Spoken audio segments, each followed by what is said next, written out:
Good evening and welcome to the BBC News at 10. President Trump is sending the National Guard and more law enforcers to Kenosha in the US state of Wisconsin after a third night of violence following the police shooting of a black man.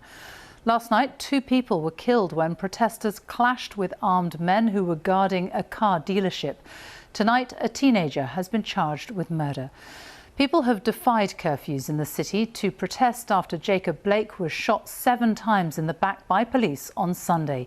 He sustained life-changing injuries. Our North America correspondent Aleem Maqbool is in Kenosha for us now. Aleem. Yes, and the events in Kenosha have been hugely divisive, but what most people appear to agree on is that the security forces here have handled it extremely badly. But on one hand, you have those saying they should have used more force, there should have been greater numbers on the streets. We are likely to see that in the coming hours. On the other hand, you have those who say sometimes they've appeared to use what looks like military force against American citizens, and that should never happen. Well, last night they only got things under control after 2 people had been shot dead, and those people were not shot dead by the police or protesters, but by at least one armed civilian, though we saw many others on the streets who decided to take matters into their own hands. Tensions on the streets here have increased dramatically. At times it's barely believable that these are scenes playing out in a small city in America's Midwest. And there's a new dimension to the chaos, as well as the confrontation between protesters and security forces, the fireworks and the tear gas. There are now armed vigilantes claiming they're protecting property from getting damaged. Ooh, he shot him.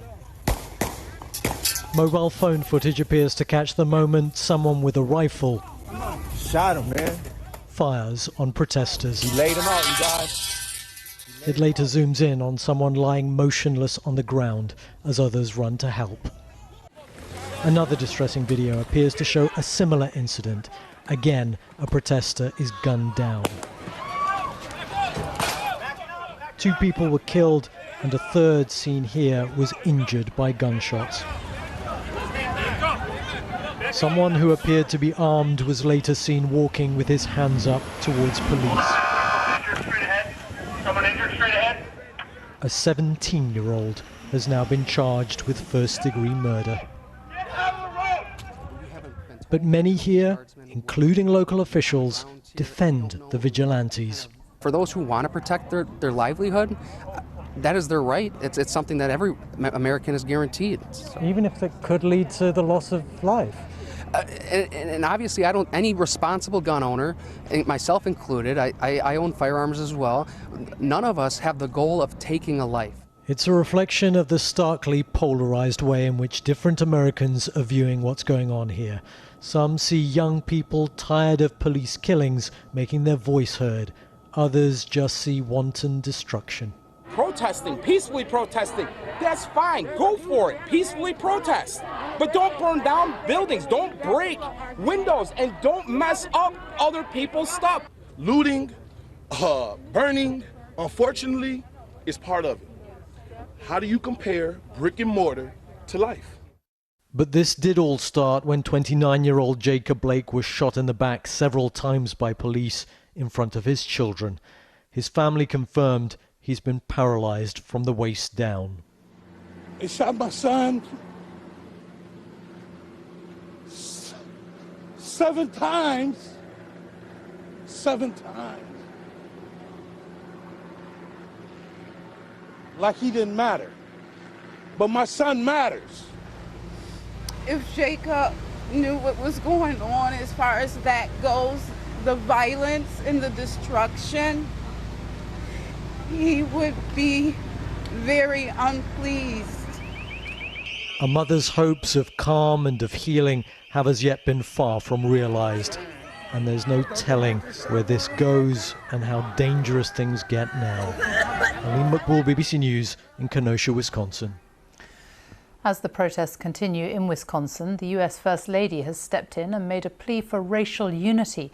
In a speech from the White House to the Republican Party convention, Melania Trump condemned the violence and looting, and she urged Americans to stop making assumptions based on race.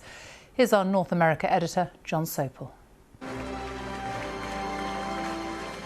The First Lady emerged looking as though she was dressed for battle. But after the weekend unveiling of her redesigned Rose Garden, she was on a similar mission last night, to refashion her husband's image into something more gentle, that he really does care. First, coronavirus. I know many people are anxious and some feel helpless. I want you to know you're not alone.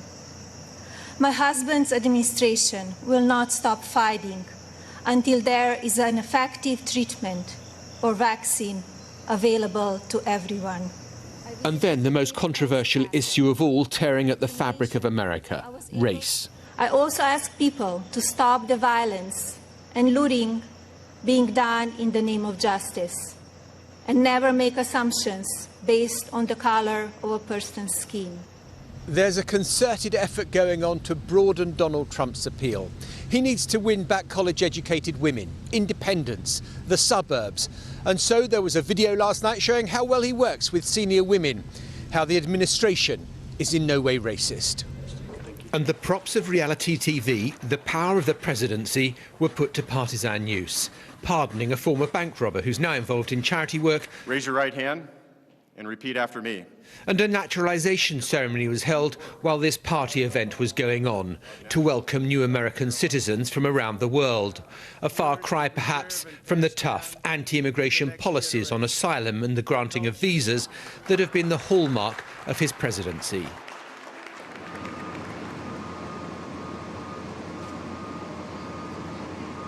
And I'm about 200 yards from the White House now, and you can see they're putting in concrete blocks and barricades everywhere ahead of a protest that is likely to come by Black Lives Matter protesters on Friday, and the authorities are taking no chances. With regards to Jacob Blake, so far Donald Trump has said nothing about the shooting at all. But with regards to the issues around it and the rioting, he's putting in extra forces. Now, Joe Biden, the Democratic candidate for president, has spoken out.